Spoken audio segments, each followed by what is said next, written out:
Bonsoir, c'est de la balle avec évidemment Sébastien Dallet. Bonsoir Sébastien, après le gros ballon du motoball la semaine dernière, le ballon orange du basket la semaine prochaine, place cette semaine au ballon de football. Nos invités, le cercle sportif des Trois-Vallées, avec nous le président notamment, Jean-Luc Berthelot, le capitaine de l'équipe première, Louis Berthelot, l'un des responsables des équipes jeunes notamment, François L'Orphelin, et puis justement un jeune joueur, un U11 exactement, Élie L'Orphelin.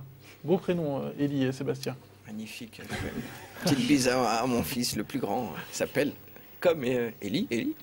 Allez, première question au président. Déjà, quelles communes du département ça regroupe, ce club des Trois-Vallées? Beaucoup de communes. Beaucoup de communes. On se situe là plus vers le haut du département. Nord-est au bois, oui, c'est ça. Le club a vu le jour donc, au mois de juin 91. Donc c'est la fusion entre l'association sport et loisirs Lémont Chalet de Précy et le cercle sportif de Brou. Donc là, on est vraiment en pleine campagne, vraiment très rurale. Là, tout à fait, oui. Aujourd'hui, combien d'équipes dans ce club des Trois-Vallées? Aujourd'hui, on a 2 équipes en U9, 2 équipes en U11, une équipe en U13, une en U15, une en U17, une en U19 et 2 en senior. S'il fallait vraiment 3 mots, c'est la question traditionnelle quand on a un club de foot, 3 mots pour définir ce club, ce cercle sportif des Trois-Vallées. Vous savez, c'est un club rural, donc c'est assez difficile de gérer. Club rural oui. Club assez et rural. Oui. C'est assez difficile de gérer par rapport au terrain qu'on emprunte déjà, parce qu'on utilise plusieurs terrains, aussi bien seniors que chez les jeunes. Donc l'entretien, il y en a une partie qui est prise par les communes et une autre partie qui reste à notre charge. C'est ça qui est difficile à gérer, de regrouper justement les communes sur le terrain. Donc c'est assez serré. Oui. Bon, vous l'avez dit. Et les communes aussi ont aussi un budget très serré, donc c'est difficile de faire des investissements pour eux. Bon, c'est pas le Real Madrid, c'est ça? Non. Au niveau du sponsoring, par exemple, une question, parce que moi j'ai quelques amis dans ces coins-là. J'ai un ami qui produit du miel, mais il n'a peut-être pas assez de moyens pour donner de l'argent pour un club de foot. Comment on fait pour vivre justement Vivre, donc il y a bien sûr nos partenaires qui nous appuient sur les calendriers de fin d'année, au nombre de 38, et puis après la vente des calendriers, nos manifestations extra-sportives, les belotes, dîner dansant, les classiques concours de pétanque, de foot, voilà, finalement, amateur. exactement. On va parler un petit peu de l'équipe première, vous en parliez, avec le capitaine. Donc, une bonne saison pour l'instant donc avec cette équipe première. On peut situer donc la division déjà? Première série. Première série. Donc oui, cette année on a beaucoup de réussite, donc on essaie d'en profiter au maximum. C'est pas de la réussite, c'est du talent, non? comment vous jugez ça? C'est de la modestie. C'est de la modestie? Non, surtout, on a un groupe là, depuis 5-6 ans, donc on est une bande de copains et on rigole bien. Et on se fait surtout plaisir. Et l'objectif c'est quoi? Donc c'est clairement la montée pour cette équipe? Les jeux, cette année c'était surtout le maintien, on est déjà monté l'année dernière, et donc objectif presque atteint, donc s'il y a un plus, on le prendra. L'objectif c'est de bien finir le match et de faire une bonne troisième mi-temps. Parce que pour l'instant au classement donc c'est les premières places, donc c'est clairement la montée qui est envisageable. Ouais. On va essayer. Comme un pro. Giroud à l'époque. L'objectif, c'est le maintien. Si, on peut faire plus. Et qui compose donc cette équipe? Ce sont vraiment des joueurs du cru qui ont toujours évolué dans ce club des Trois-Vallées? Ouais, la plupart. Et c'est ça qui est important, j'imagine? Ouais, parce qu'on a des liens très très forts entre nous et je pense que c'est ça qui fait une bonne solidarité sur le terrain. D'accord. Prochain match, là, ce week-end, ça sera contre qui, la victoire? Mézières. Mézières, la grande paroisse. Donc, voilà. Je suppose que vous connaissez tous déjà depuis la maternelle ou, le collège, ou la primaire. Le collège, le collège, c'est ça. C'est l'avantage un petit peu de ces clubs comme ça ruraux. Voilà. C'est qu'on se connaissait longtemps. Et le capitaine, on le choisit comment alors si on se connaît depuis longtemps? J'ai pas eu le choix au début. Le neveu du président. Non, du tout. Non, c'est mon entraîneur qui m'a mis à ce poste-là. Ça va faire 5 ans maintenant. Donc, quel poste alors? Que je joue Je suis en libéro. Libéraux, c'est classique, hein, capitaine, le 5. C'est un peu la classe, quoi. Libéraux, capitaine. Bon, il y a l'équipe première, il y a aussi les équipes jeunes. On va en parler avec François. Comment ça se passe justement avec ces équipes jeunes? Ça se passe aussi bien qu'en équipe première? Ça se passe très bien. Donc moi, j'entraîne les U11 le samedi. Je les encadre le samedi. L'entraînement est fait le mercredi par des personnes, des bénévoles, dont Jean-Luc, qui est le président, entraîneur, qui passe tous ses week-ends et tous, on va dire, son temps libre à s'occuper du club. Ainsi que, je vais les citer, hein, je pense Richard Denis, oui, Méra, qui sont dirigeants, qui sont voués corps et âme, on va dire, au club. Moi, j'encadre, je suis plus à encadrer. C'est plus, on va dire, le plaisir de voir les jeunes jouer, de s'amuser. Le football, c'est bien quand c'est joué par des professionnels. Mais donc nous, on a ressorti des images, j'imagine que c'est la même ambiance que là, c'est des images de l'US Plan 6 Salon, ou c'est un peu... c'est ludique, il faut qu'ils s'amusent. Le foot, le sport, c'est fait pour s'amuser. Aussi bien le foot que les autres sports, il faut qu'ils s'amusent, il faut qu'ils prennent du plaisir. Il ne faut pas qu'ils entendent crier sur les touches, sur la touche, crier.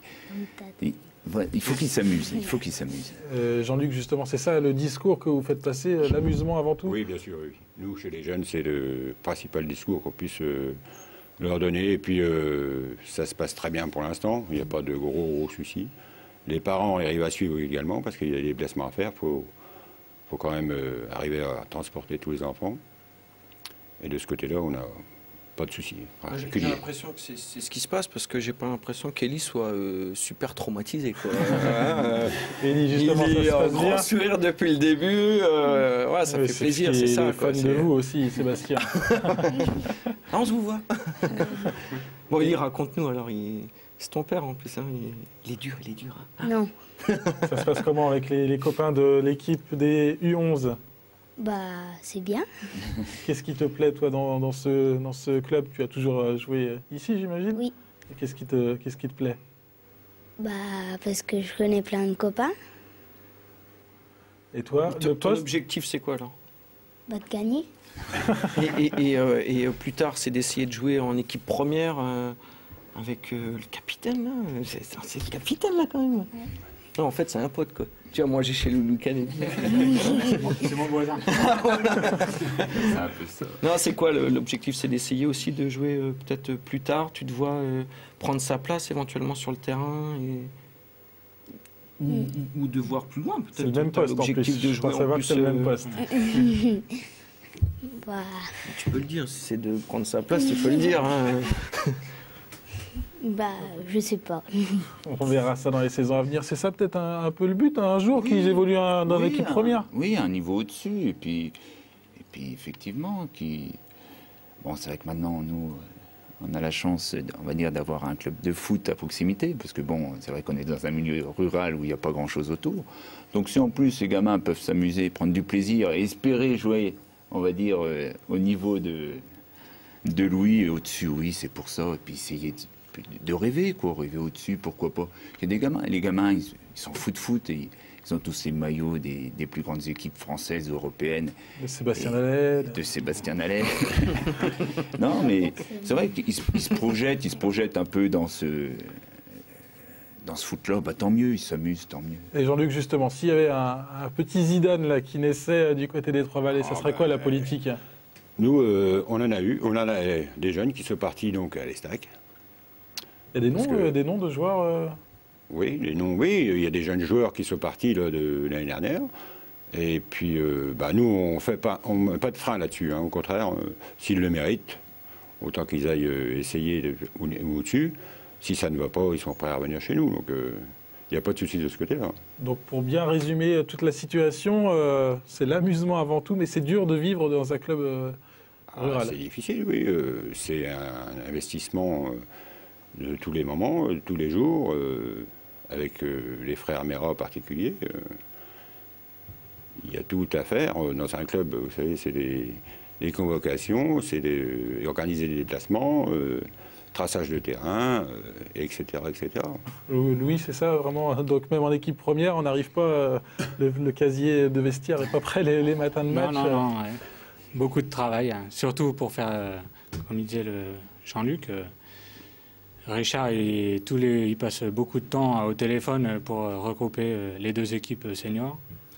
Donc il passe beaucoup de temps à appeler les joueurs pour faire deux équipes.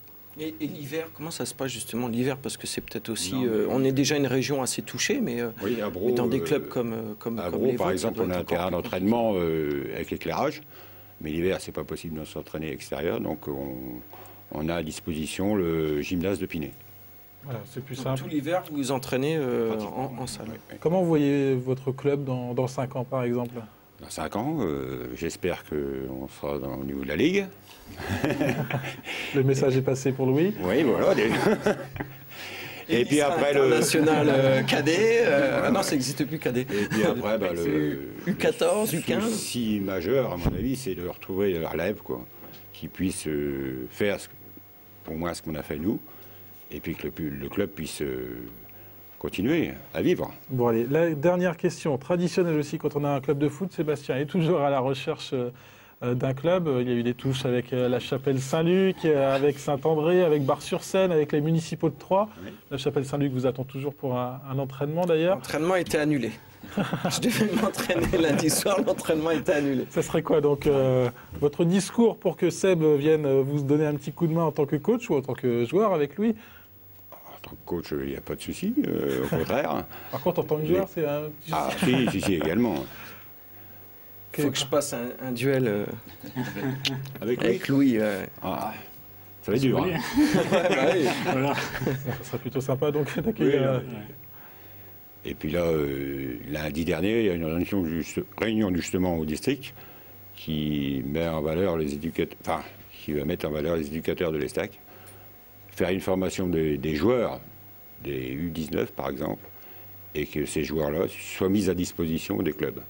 D'accord, donc ça pourra vous aider à grandir. Seb, plutôt sympa ce club. Non, mais c'est clair, non, mais c'est génial de voir. Puis je pense que Élie, comme tous ses camarades, à leur âge, quand on fait partie aussi des régions comme ça, on est peut-être bien content de trouver un club justement pour pouvoir se faire plaisir et s'épanouir comme il le fait, parce que comme à son âge, il y a beaucoup d'enfants qui adorent le foot et quoi de plus difficile de ne pas pouvoir jouer justement. Donc là, c'est l'idéal et c'est vrai qu'en France, c'est compliqué, surtout dans des régions aussi touchées un petit peu comme la nôtre. Donc c'est pas toujours facile pour eux et c'est très important qu'on puisse leur donner au moins un minimum de moyens pour qu'ils puissent au moins continuer à se faire plaisir, que ce soit pour les seniors et surtout aussi pour les jeunes. Bon, ça sera le mot de la fin. Merci à tous les 4 d'être venus donc sur le plateau d'Essai de la Balle. Merci Sébastien. La semaine prochaine, donc, c'est basket au programme avec les garçons de Saint-André-les-Vergers. Bonne soirée à tous sur Canal 32.